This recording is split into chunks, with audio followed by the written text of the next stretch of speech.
Glory to Jesus Christ. Glory to Him forever. Dear parishioners, today the Gospel reading that we have today brings to our attention some of the words, some of very important words that Christ says to us. Right from the beginning, from the first verse, "Whoever acknowledges me before men, I will acknowledge him before my Father in heaven. Whoever disowns me before men, I will disown before my Father in heaven." The logical conclusion of the first sentence.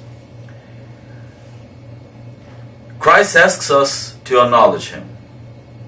And He says that that acknowledgement will be foundation and will be the direct cause of Him acknowledging us before His Father in heaven.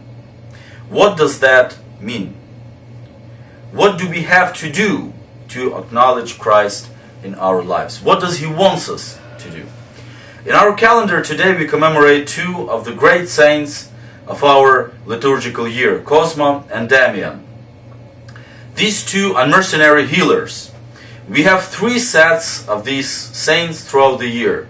There were three different Cosma and Damian. The ones commemorated today lived in Rome, and they were martyred outside Rome about year 283 something. I might be mistaken on the precise year, but this was before year 300. And they were actually killed and martyred by another healer, another doctor, medical doctor, because they themselves were two doctors. We call them healers, but at that time this was the name of the doctors. And they give us a great example, their lives give us a great example of how to acknowledge Christ before His Father in heaven, so that we can be acknowledged by Christ. Being a doctor was always a very respected and important, well-paid job. The first Christians in the first century, they did not only bring a new religion into the world. They did not only bring a new lifestyle into the world, new values into the world. They brought Christianity and the values of love, the values of Christ into their jobs. So they, not only in their religion, they were really something to look up to and something new, fresh in their society, but also in their jobs. They, besides being morally good, they really understood this vocation as to be something in which this job, something in which they can recognize Christ. They can live this vocation. Another very important point that they teach us today, they were unmercenaries. As good Christians, they understood very well that health is something that belongs to a human being by the virtue of creation. Well-being is something that God gives us. And what a doctor does, he tries to collaborate with God in making the body of man, of a human being, healthy and as close as possible to whatever we call perfection, a body perfection, a human perfection. This is not something they do in their name. This is something any doctor has to do in God's name. And they understood that taking money or getting rich on this job is a very sinful attitude. And they were unmercenaries. They would refuse to take money for their work. They would accept whatever is needed for their lives so they could live, but they would refuse to take a lot of money, or they would not, turn somebody away because he was not able to pay. And this was very uncommon in those days. And this is why one of the medical doctors who was living in the same city, and he could not stand that these guys would do the same job and would take so much less, or they would heal everybody who'd come to them.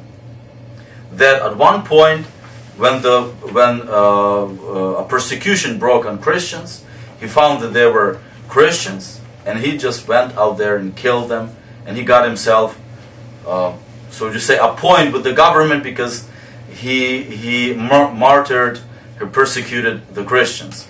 And in the eyes of the government back then, this was a good thing. He was actually granted some sort of reward for this at the end. The great lesson that we have from them, that we learn from them today, is an economical one. In our life, even in our pursuit of physical well-being, we have to understand several very important things, and especially in our economical life. We all try to make money. It is only natural. As a priest, as somebody who works at a seminary, as somebody who knows how a diocese is run, more or less, what problems do the monasteries have, we all have economical activity. And economical problems are the biggest ones, even in religious life.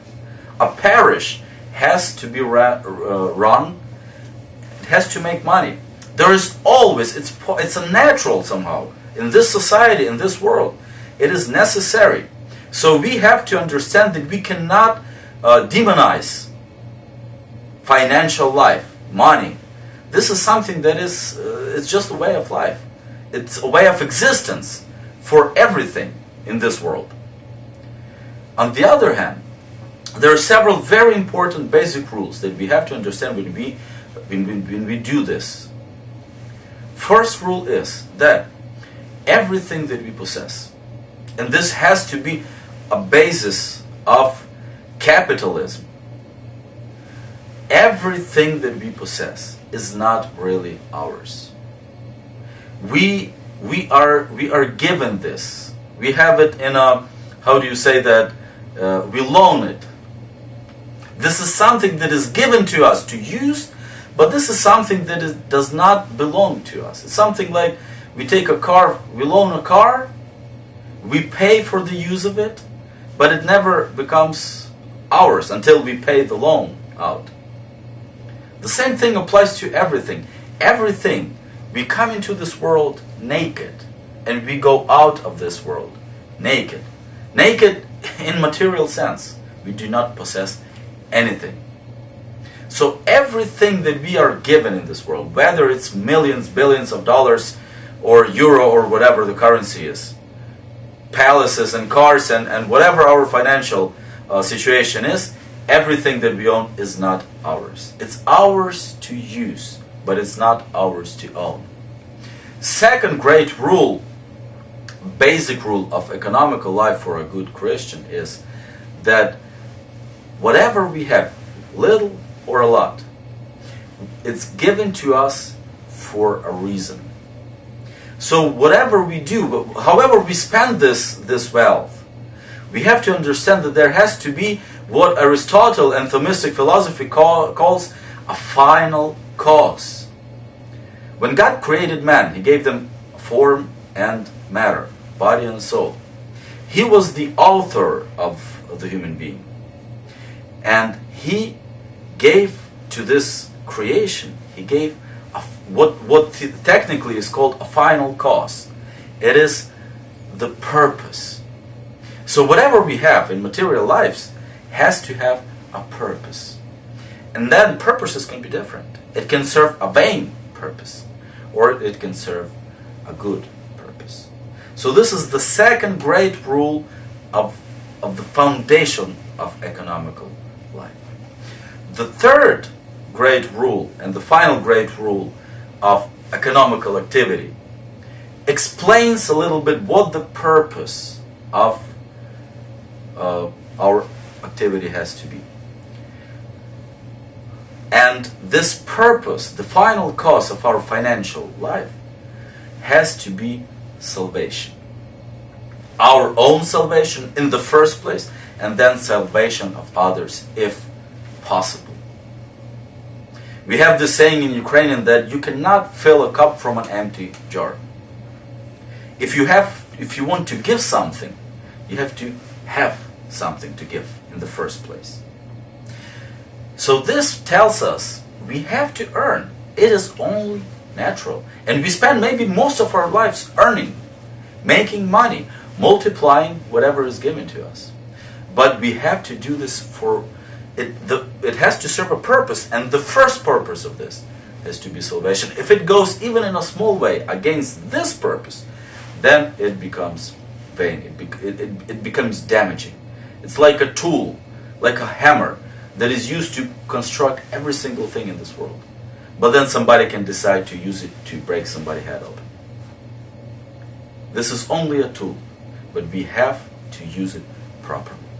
So these Cosma and Damian, just because they understood these three basic rules of managing their finances, their economical and material tools, their gifts, their jobs, all the material things that we possess, made them remembered for 17 centuries now. We remember them during the Proscomedia when we prepare the holy gifts. There are only several saints that are remembered during the Proscomedia, the greatest saints of the of all of the saints, and there are thousands of them. They are remembered during the Proscomedia because of this particularity, because they were unmercenaries. And that is an example for us. This is one of the greatest ways of realizing your spiritual gifts and material gifts. They are remembered during so-called litany of the saints, which is announced loud during Liturgia in our rite. In the Roman rite, they remember them twice during liturgy. These two saints, unmercenary healers, Cosma and Damian. Such important the church think this example is to us. Today's gospel leads us into this meditation, and especially at the end of this gospel, we hear Christ saying that I did not come to bring peace. And of course, this way of life will not bring peace. But that is a point that I personally repeated always to myself and to others. Being Christians is a warfare. Is a warfare against the world. If you are going to manage your money in a Christian way, of course you will have people stand up to you and say this is not good. Just like they did, St. Cosma and Damian. Your fathers will stand up to you and say, you're spending your money not in proper way. And Christ mentions your father, your mother, daughter against the mother, daughter-in-law against mother-in-law, because this world does not recognize the power of God. But this world, on the other hand, cannot not recognize the law of God. That law is eternal. That law is unbreakable. And even though we can have a different law, like humans always try to do, we try to invent our own law. Just the other week in New York, a law was passed to recognize gay marriages. This is a human law. And it will be imposed on the people. It will have its course, of course. But that does not change a bit in God's law. And God's law, even though humans cannot recognize it, can change it, will never change, will never cease, will never, even one letter, as Christ says it, even one letter from that law can be taken away. Why? Because this is all-powerful God. When He created the world, He created that law. We can live by it or we can oppose it. And we have to oppose it if it is not getting us to be recognized in front of God the Father. Glory to Jesus Christ. Glory to Him.